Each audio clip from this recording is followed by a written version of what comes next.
Bringing people and communities together on seclosounds.org. Your listening station.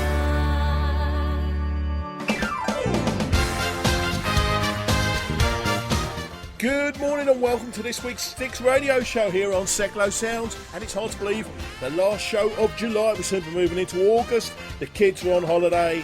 And, well, everybody's on holiday except for me. Today on the show, I've got one guest, and it's a great one. The gentleman's name is graham-dee. He's the lead singer of the the-climax-blues-band. We're talking to him in a little while. Also today on the show, I'm going to be playing exclusively on this show. It's been played nowhere else in the world, not on any BBC station, not anywhere else in the world. A track from the new Climax Blues Band album, which comes out in 2017. Yes, so if you've got any friends who are Climax Blues Band fans, get them on the phone, get them listening this morning. I'm going to be playing that in about 30 minutes' time, just over 30 minutes' time. So give all your friends a call, tell them it's going to be on today. Anyhow, but let's start off with a great track. This is probably their most famous track from the Climax Blues Band. This is a live version of Couldn't Get It Right.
Okay, that was, couldn't get it right from my guest today, from the Climax Blues Band. It's the vocalist, Graham-dee. Good morning, Graham. Good morning, Terry. How are you, sir? I'm very good. Little bit of a tickly throat, so hopefully that won't give us too much trouble. And that is I'm also sporting a little bit of a chest infection, but it's not good for you. No, it's not. No, it's a pain for me, but it's probably a real real problem for you. But yeah, it's a little bit. I mean, that was the biggest hit, and that was performed by the current lineup of the Climax Blues Band. I couldn't get it right. That's a cracking song, isn't it? Yeah, the band owes a lot to that song, and it's still in the set today. So, it's fabulous. Well, they've been around for quite a while. 1968, the Climax Blues Band, or Climax Chicago Blues Band, as they were called then. That's correct. Yeah. And they had quite a little bit of a different lineup then, and there's been a few sort of casualties and things on the way. But fundamentally, you're still playing the fabulous blues. Yeah, the style of blues that the band plays is such a wide genre of blues that you can't really place it in blues, in that sort of muddy waters kind of Willie Dixon kind of thing. It's blues has come such a long way in the last sort of 40, 50 years that it's really expanded to sort of involve a lot of soul and grooves and things like that. So yeah, we encompass all of that, but there's still the spirit of the blues. I think as a band we believe that blues is a feeling rather than a style of music, if you know what I mean. I think I can see that. I mean, I've got 21 of your albums. 21, yeah. 21 of... Which is quite a collection. I've got. Yes, I think I've got right from '69 through to 2004. I think I've got nearly all the albums. Right. So I quite enjoy it. So that's good. So including the 25 year CD. 25 years from '68. I know. That was frightening, isn't it? 25 years. That's a long time. And well, for a band to be together for to be performing it is quite amazing after all this time. Yeah, I think it's down to just the passion and the commitment to the boys that were in the band originally. They worked really hard to cement the UK British sort of sound to the States and the rest of the world. And I think you'll find that where the songs were hits in the past, I think you'll find that they've done that quite well. Yeah, and one thing I love about the Climax Blues Band is the great sax sound. I am a sucker, and those who listen to me regularly know I'm a sucker for a sax player. You'll find that new sax player Chris Beebe Aldridge is continuing that legacy of the band. He's a fabulous saxophone player. Yeah. Perhaps one of the best saxophone players I've played with in all my years of playing pre-Chicago, the Climax Blues Band. Yeah, I must admit, a couple of weeks ago I had the great Leo Green on with me. Oh, and crumbs, yeah. Leo... he sort of plays down how good a sax player is. I've actually seen Leo play, but the sax to me is the ultimate sex instrument, if we want. And it sounds like a voice, doesn't it? It sounds like a voice. If it's played correctly, it can sound like nothing else that you've heard. If it's played averagely, it can just sound like. It sounds dreadful, doesn't it? No, BB's really taken on board there's a special thing that goes with the Climax Blues Band. There's a coalition between the guitar and the saxophone, and this is something that separates this band from virtually all the other bands on the circuit, is that most of the songs include a guitar and saxophone, not a duet, but they play along together, and it's that is what cements the Climax Blues Band sound, really, is that saxophone and guitar thing that goes on. Mm-hmm. Yeah, it's a lovely sound. It really is a nice sound. And of course, I heard through the grapevine, and I hope you can confirm this for all the fans, that you are working on a new album. We are indeed, yeah. I joined the band when Colin Cooper passed a few years ago. The drummer Roy Adams contacted me and said, "D-Boy, did you fancy coming along and auditioning for the band?" Well, I went and auditioned, and it was fabulous. I seemed to have done enough for them to sort of give me the call and join the band. I spent some time in Dr. Feelgood when Lee Brillo passed. I joined Dr. Feelgood as the original members of Dr. Feelgood, and they call themselves the Loan Sharks. And as a younger man, what I wanted to do with them was to do what I'm doing with the Climax, was to tour, was to play some great iconic venues, and also to record a new album. Unfortunately, that never happened. So when I joined the Climax, that was primarily my main thought in my mind, was that as the band hadn't recorded anything original since 1988, the thing for me to do would be to perhaps coerce them into maybe seeing if they'd like to write a new album.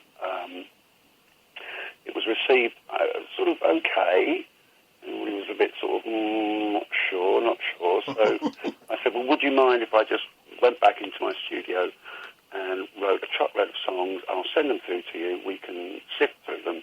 Anything you like, we can then go into rehearsal and start making into a Climax Blues Band song. And that's what we did. I submitted about 30 songs.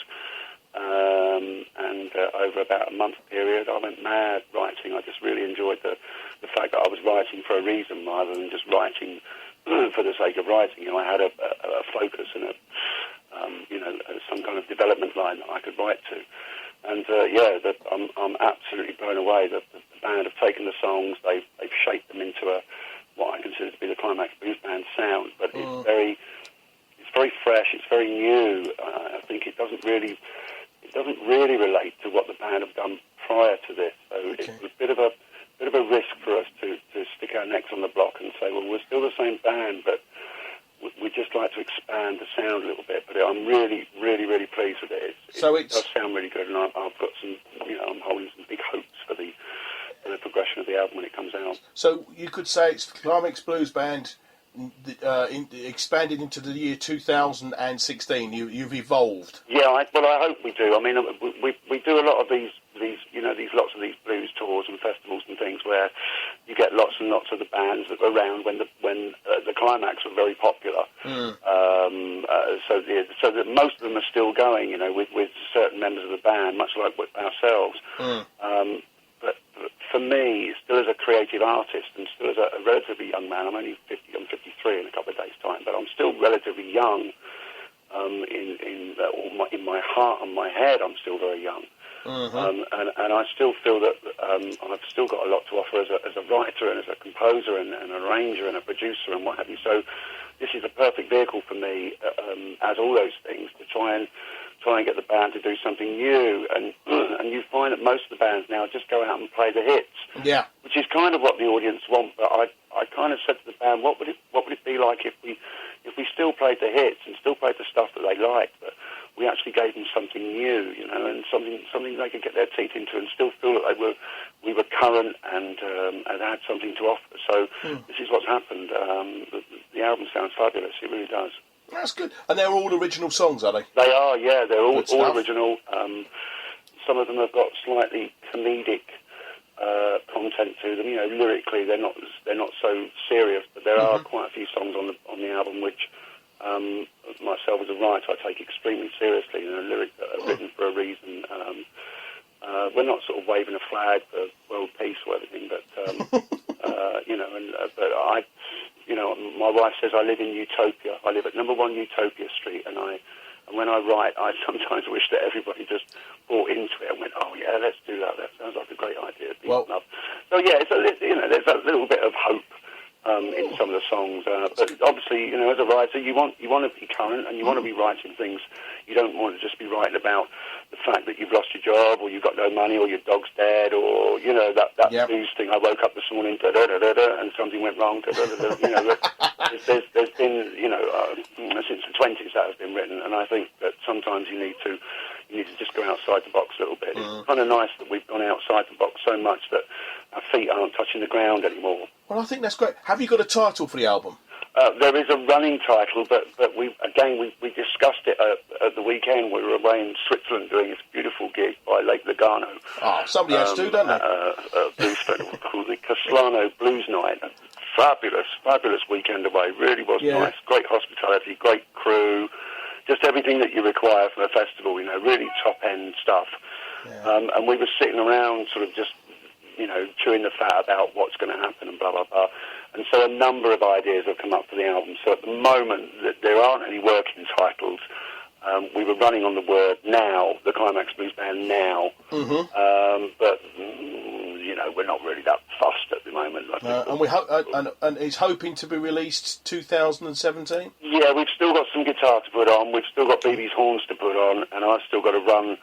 At the moment, it's just a guide lead vocal and backing vocals, so that's all got to be done as well. It's all got. You find that the more you listen to the songs, the more you start saying to yourself, I want